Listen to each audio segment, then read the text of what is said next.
Chapter 3, I Survived the Hindenburg. Hugo's plan worked. Gertie's blue eyes popped open as they stared out the window at the massive Zeppelin. It sat on its airfield tied down by thick white ropes. It reminded Hugo of a spectacular beast with metal bones showing through silver skin. But Gertie had a different idea. Hugo, it looks like a giant sausage. Hugo laughed. She had a point, but that giant sausage happened to be the biggest airship ever built. At least 100 crewmen scurried around it. The Zeppelin was so huge that the men looked like flies buzzing around an elephant. Hugo gave Gertie a little lesson about Zeppelins. Some people called them airships or dirigibles, he explained, but he liked the word Zeppelin. The word was actually the name of the brilliant man who figured out how to get these huge airships to fly, Count Ferdinand von Zeppelin. Hugo pointed out the little car that hung from the bottom of the Zeppelin right behind its nose. That was the control car, the Hindenburg's cockpit where the captain and his crew steered the ship. The passenger compartment was just behind, tucked into the ship's belly. Gertie turned to Hugo. Where are its wings? It doesn't need them, he explained. It's filled up with gas, a special kind of air that makes it rise into the sky. Like a balloon, Gertie said happily. Yes, Hugo said, even though that wasn't really right. The Hindenburg sausage body was actually made of a very light metal, and then the metal frame was covered with a strong fabric. But Gertie was close enough. Hugo pointed out the 4 powerful engines that were bolted to the Hindenburg's body. Once the Hindenburg was in the air, the engines would rev up and the giant propellers would push the airship forward. Hugo, are we really going to fly? Gertie asked. We are, Hugo said, barely believing it himself. Just 3 weeks before, they'd been thousands of miles away in the East African country of Kenya. They'd moved there from New York. A year ago, Mom and Dad were science professors. They had always wanted to study the lions in Kenya, Thika Valley. For years, it was just a dream. And then 18 months ago, Mom's Aunt Sylvie died, leaving Mom her life savings. It wasn't a fortune, but it was more than enough to pay for a year or so in Kenya. It will be a family adventure, Mom had said. And what an adventure it had turned out to be. From their front porch, they could watch herds of zebras and giraffes strolling through the high golden grass. At night, roars of lions echoed through the darkness. And good night to you, Gertie would holler back at them. Sure, at first, Hugo missed his pals and his school and his beloved Yankees. But somehow he was never lonely. He had Gertie to chase after him. There was the one-eared baboon that came to visit Hugo every day while he did his schoolwork on the porch.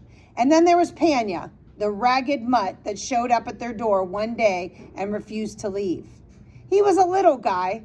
Panya means mouse in the African language Swahili. But that mousy dog had the brave heart of a lion. He was Gertie and Hugo's fiercest protector.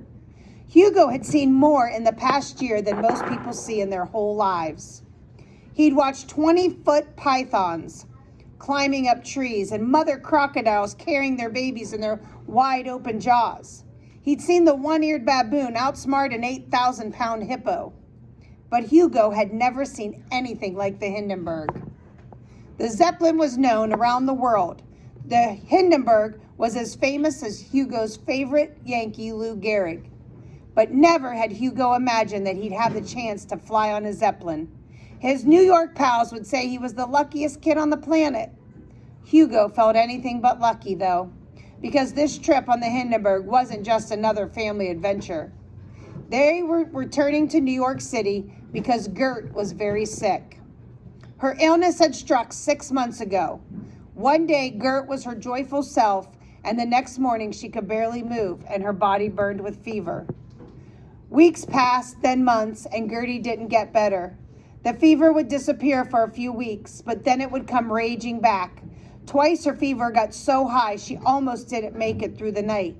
It turned out Gertie had a bad case of malaria, a disease that came from mosquitoes. Dad had gotten malaria too, but it was more dangerous for little kids, and Gertie just couldn't get well. That's why they had come to Germany 2 weeks ago, to see a famous expert in children's diseases. He had no cure, but he told them about a team of doctors in New York City that had a new kind of medicine. As they were leaving his office, the doctor had pulled Dad aside, and Hugo overheard his whispered warning.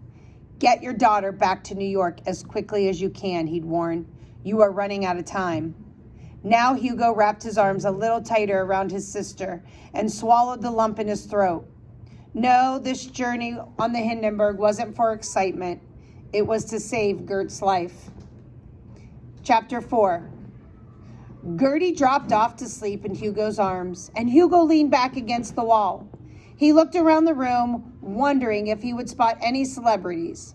Hugo had seen photos of famous athletes and millionaires posing on the famous airship.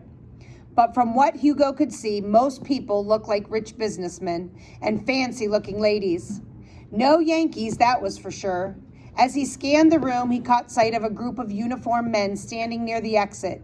They were Nazi soldiers, the men closest to Germany's leader, Adolf Hitler. Each man wore a black leather coat with a blood-red band on his left arm. The armbands were decorated with a hooked black cross, a swastika, the symbol of the Nazis. Hugo shuddered. Hitler and his Nazis were dangerous. Mom and Dad had said even evil. And the sight of those men gave Hugo a bad feeling, dark and shadowy, like when he saw hippos lurking in the waters of the Thika River near their farm. The hippos looked tame with their blubbery bodies and fat noses, but in a blink, the 4-ton monsters could explode out of the water and chomp you in half. Hugo was so deep in his frightening thoughts that at first he didn't notice that Mom and Dad were now standing right in front of him. Mom smiled at the sight of Gertie sleeping so peacefully. "The inspection took forever," Dad said. "I'm surprised the guard didn't look inside my ears." "Sweetheart, what's wrong?" Mom said to Hugo. "You're pale as a ghost. You look like you just found a cobra in your bed." Hugo's mind swung from Nazis to the giant snake he discovered curled up on his pillow not so long ago. The startled serpent had flared its hood and bared its gleaming fangs as it prepared to leap up and bite Hugo on the neck.